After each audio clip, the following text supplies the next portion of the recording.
नमस्कार दोस्तों, सरल अध्यात्म चैनल पर आप सभी का स्वागत है। दोस्तों, पिछले वीडियो में मैंने आपको बताया था कि अगले वीडियो में हम बात करेंगे मनुष्य जीवन के उद्देश्यों पर। तो दोस्तों, मनुष्य जीवन के 4 उद्देश्य बताए गए हैं, जिन्हें हम 4 पुरुषार्थ भी कहते हैं। इन 4 पुरुषार्थों की किताबों में, शास्त्रों में जैसी कैसी भी जो व्याख्या है, जटिलता से परिपूर्ण, मैं आपको बिल्कुल सरल शब्दों में बताऊंगा, सरल से सरल। दोस्तों, ये 4 पुरुषार्थ कह लो या 4 उद्देश्य कह लो, ये है धर्म, अर्थ, काम और मोक्ष।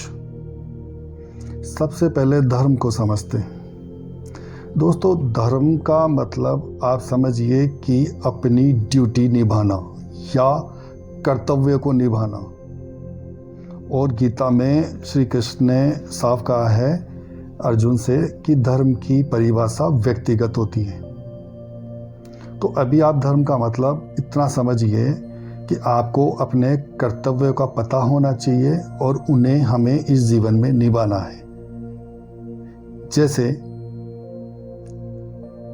एक इंसान किसी का पुत्र है, बेटा है, तो उसको अपने पुत्र के कर्तव्य निभाने हैं। वही इंसान किसी का भाई है तो उसको भाई का धर्म निभाना है, कर्तव्य निभाना है। वही इंसान किसी का पति है तो पति के कर्तव्य उसको निभाने हैं। वही इंसान अगर किसी का पिता है तो उसको पिता का कर्तव्य निभाना है। ये हो गया धर्म का पुरुषार्थ। दूसरा आता है अर्थ। दोस्तों, कहते हैं अर्थ बिना सब अनर्थ है। अगर किसी के जीवन में अर्थ नहीं है तो सब अनर्थ है। अर्थ का मतलब क्या होता है? अर्थ का मतलब द्रव्य या धन से होता है। शास्त्र जिसकी अनुमति देते हैं या शास्त्र सम्मत तरीके से किसी अन्य प्राणी का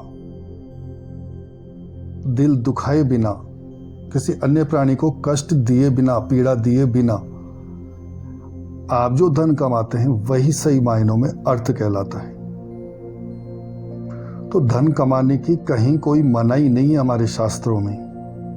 धन कमाना चाहिए, परंतु सिर्फ धन के पीछे ही भागना और धर्म को भूल जाना या अन्य 2 पुरुषार्थों को भूल जाना, ये जीवन में असंतुलन पैदा करता है। तीसरा आता है काम। काम का मतलब होता है कंजप्शन, भोग करना।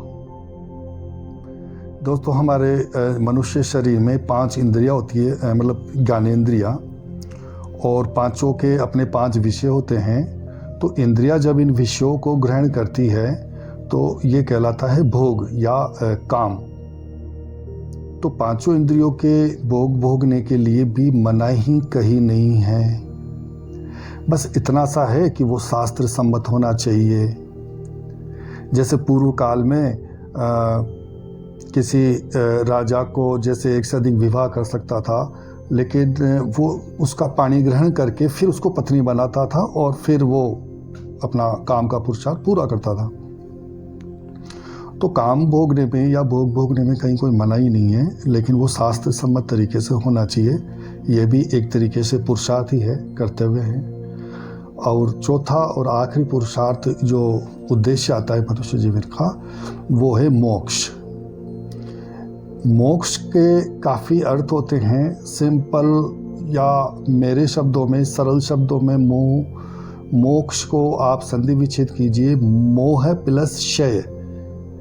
मोह का क्षय होना ही मोक्ष कहलाता है। अब ये मोह क्या होता है? मोह होता है अटैचमेंट। भौतिक पदार्थों के साथ जो आसक्ति होती है, जो अटैचमेंट होता है, यही मोह कहलाता है। और इसका क्षय यानी इसको डिस्ट्रॉय करना, यही मोक्ष कहलाता है। दूसरे अर्थों में ये मोह कब नष्ट होएगा? जब हम सत्य को जान लेंगे। देखिए, आध्यात्मिक ज्ञान क्या है? सत्य को सत्य जानना और असत्य को असत्य जानना, बस इतना ही हमें करना है। तो जो सत्य क्या है? हमारे अंदर जो कॉन्शियसनेस है, जो चेतना है, जो सभी प्राणियों में स्थित है, यही सत्य है। तो कहने का मतलब यह है कि स्व को जानना ही मोक्ष का पुरुषार्थ करना है। और इस तरीके से हमारे चारों पुरुषार्थ जो है वो पूरे होते हैं। लेकिन एक जो आज के युग में, वर्तमान समय में जो एक विसंगति देखने को मिल रही है, वो ये है कि हम लोगों ने इन चारों में असंतुलन पैदा कर दिया है। उदाहरण के लिए, कोई व्यक्ति सिर्फ अर्थ पुरुषार्थ के ही पीछे पड़ा हुआ है, बाकी तीनों को भूले पड़ा है। कोई सिर्फ काम के ही पीछे पड़ा है, धर्म को भूले बैठा है, मोक्ष को भूले बैठा है। कोई धर्म अर्थ काम कर रहे हैं लेकिन मोक्ष को भूले हुए बैठा है। सोचते हैं कि मोक्ष का जो है, जो स्वयं को जानना है या भक्ति है ईश्वर की, यह तो बुढ़ापे का काम है, तो वृद्धावस्था जब आएगी जब करेंगे। लेकिन ऐसा कुछ भी नहीं है दोस्तों। इन चारों पुरुषार्थ में से जो मोक्ष पुरुषार्थ है, अगले वीडियो में हम उसको थोड़ा डिटेल से समझेंगे कि अध्यात्म वास्तव में है क्या। चैनल को सब्सक्राइब जरूर कर लेवे, वीडियो पसंद आया तो लाइक भी करें। तब तक के लिए नमस्कार।